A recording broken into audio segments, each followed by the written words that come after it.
Hi friends, welcome back to my channel. My name's Jack, this is Jthbooks, and guess who can't decide what to read? So we're going to have a first line battle.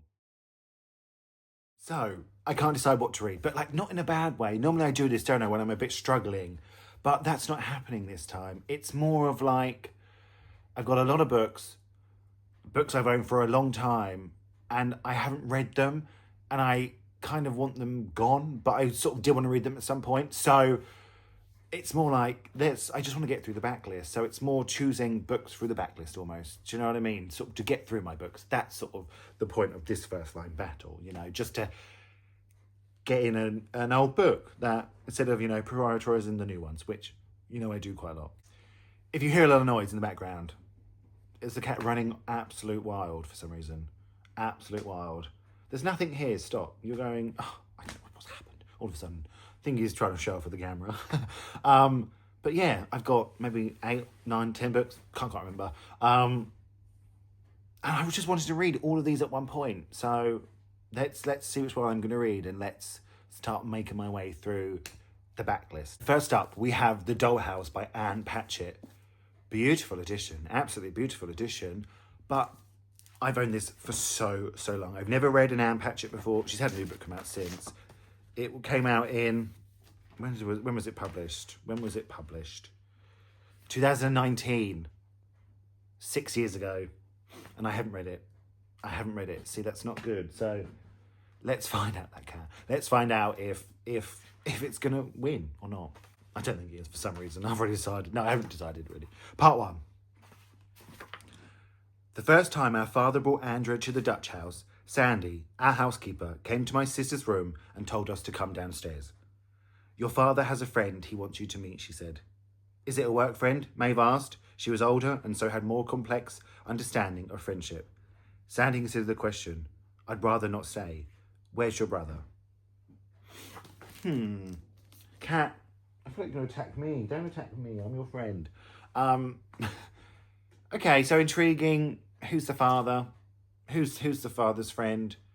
But I feel like it's going to be beaten. But it is winning for the minute because it was the first one. Right, let's do this one a bit more. Let's do this one a bit more random, shall we?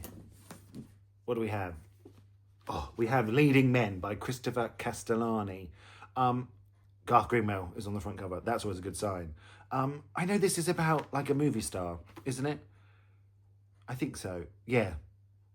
It's about Tennessee Williams and his longtime lover, Frank Merlo. I've just owned this one for such a long time. I can remember seeing somebody reading it and they even said it wasn't great and I still brought it because I was like, oh, that sounds good. But again, 2019, see, 6 years. 6 years. It's not good enough. It's not good enough. But let's see if it beats The Dutch House by Anne Patchett. The cat's like under the sofa behind me and I'm scared I'm going to get attacked. Truman was throwing a party in Portofino and Frank wanted to go. The invitation came in mid-July, slipped between parentheses in the long, gossipy paragraphs of his letter to Ten, as if daring him to acknowledge it. Frank read the letter in Ten's absence. He'd been stuck for weeks in their stuffy 4th-floor apartment in Villa Faenza, waiting for him to get back from Spain, while on the loud streets below, the real Romans escaped for the mountains. Winning. I love that. I think that sounds really good. Oh, that was a great start. I love that. I love sort of the old-timey vibes. Yeah, it's winning. It's winning. I think that might be hard to beat. This cat. I know what's happening. Right, let's see what's next. Oh, I can't grab one. We have Noah Can't Even by Simon James Green. I always put young adult in here, don't I? This was kind of given to me by a friend. It's signed. I got given this in 2020. That's when I first met them, when they came over from America. But it was published in... What doesn't say? So, 2017. Come on now. Like I said, young adult, this one. So, we'll see. Noah clung on for dear life. One slip and that would be it. He wasn't sure how much longer his fingers could hold out. If he let go, instant death. Maybe that would be the best option now. Was this how it would end 3 weeks before his 16th birthday? He had achieved enough in his short life there would be headlines in the papers. Oh, that was good, but it feels very young, doesn't it? Not that that's a bad thing, because, I am young. I'm basically a teenager myself. But I think I'm going to stick with Leading Men by Christopher Castellini. Sorry if I've moved position. I had to tell the cat off. Absolute, just stop here. There's nothing under there. I don't know. There's nothing under there. Right, we'll go for this one next. The Water Dancer by Tennessee Coates. I remember pre-ordering this one. I pre-ordered the foils edition. So when did this come out? I told you we're getting through the backlist. 2019 again. It's not great, is it? But I was really excited for this one, but there was a few mixed reviews of it, wasn't there? So it did put me off a little bit. That's what happened with this one, but let's see, let's start. And I could have only seen her there on the stone bridge, a dancer wreathed in ghostly blue, because that was the way they could have taken her back when I was young, back when the Virginia earth was still red as brick and red with life. And though there were other bridges spanning the River Goose, they would have bound her and brought her across this one, because this was the bridge that fed into the turnpike that twisted its way through the green hills, down the valley, before bending in the direction, and that direction was south. Oh, ooh. I mean, that was, not much happened. Obviously, someone was bound, but beautiful writing, wasn't it? That was sort of felt really sort of lyrical and had sort of a rhythm and a flow to it. But I think I'm still feeling the vibes of this one. I think I'm still feeling the vibes of this one more. I'm sort of yearning for that vibe, that summer in Italy vibe. I'm going to stick with this one. What have we got? We've got An American Marriage by Tahari Jones. I've heard this is brilliant. I bought this so long ago. Again, 2019. What is it? See, backlist. I told you it's not great. I've heard brilliant things about this one. I just saw somebody read this at the back of last year, actually, and said it was on their favourite books of the year. So I'm excited. Let's see. There are two kinds of people in the world. Those who leave home and those who don't. I'm a proud member of the first category. My wife, Celestial, used to say that I'm a country boy at the core, but I never cared for that designation. For one, I'm not free from the country per se.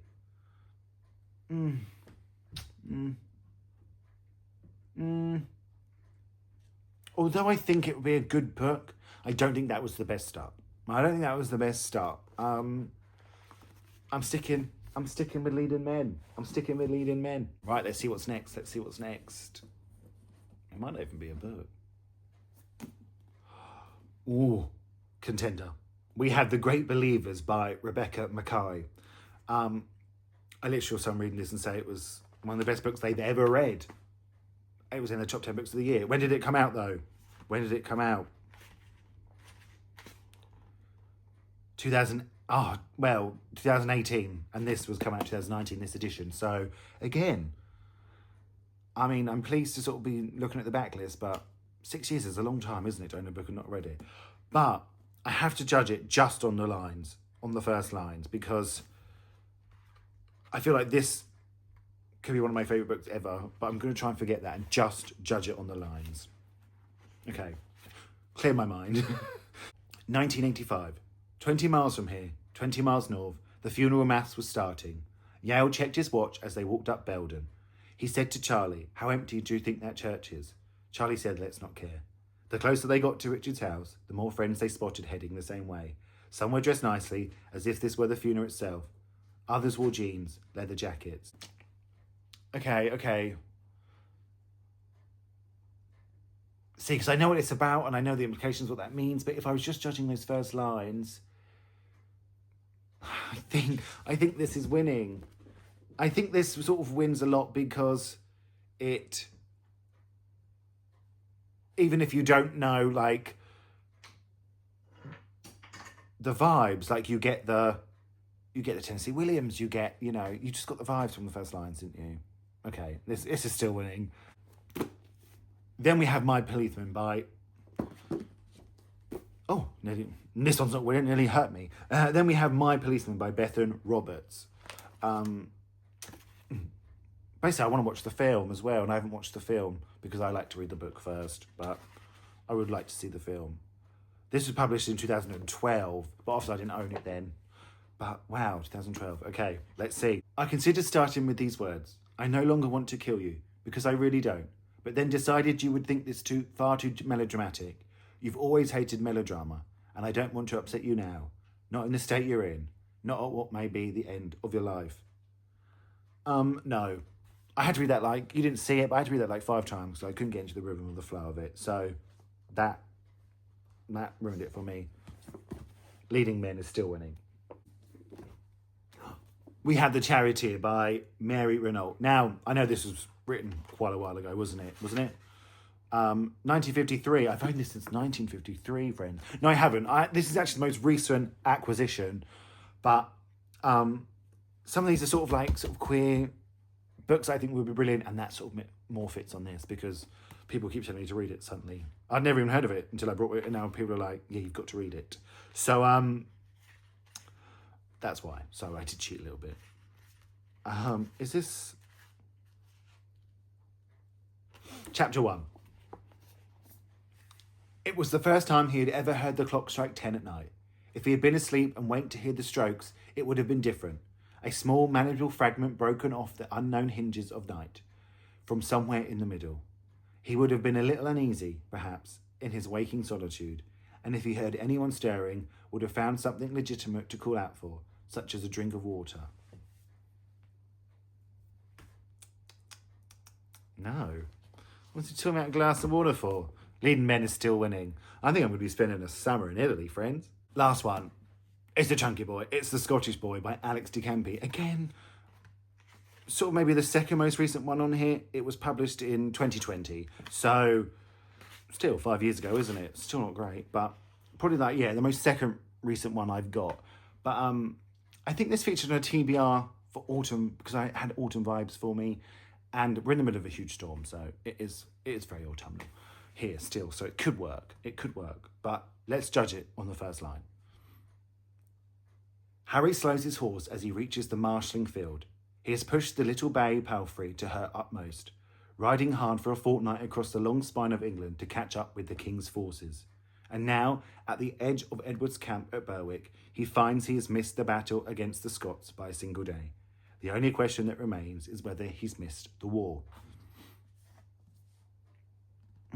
That's hard to relate to because I would want to miss the battle. I would want to miss the war. I'd be scared. Shitless. I mean, I'm going to say I don't think any of them were mega standout lines, were they? They were all sort of intriguing. None of them were bad, but none of them were it's got to be that one. It's got to be that one. But I think the one I had the most visceral reaction to was still Leading Men by Christopher Castellini. It just felt the vibes. I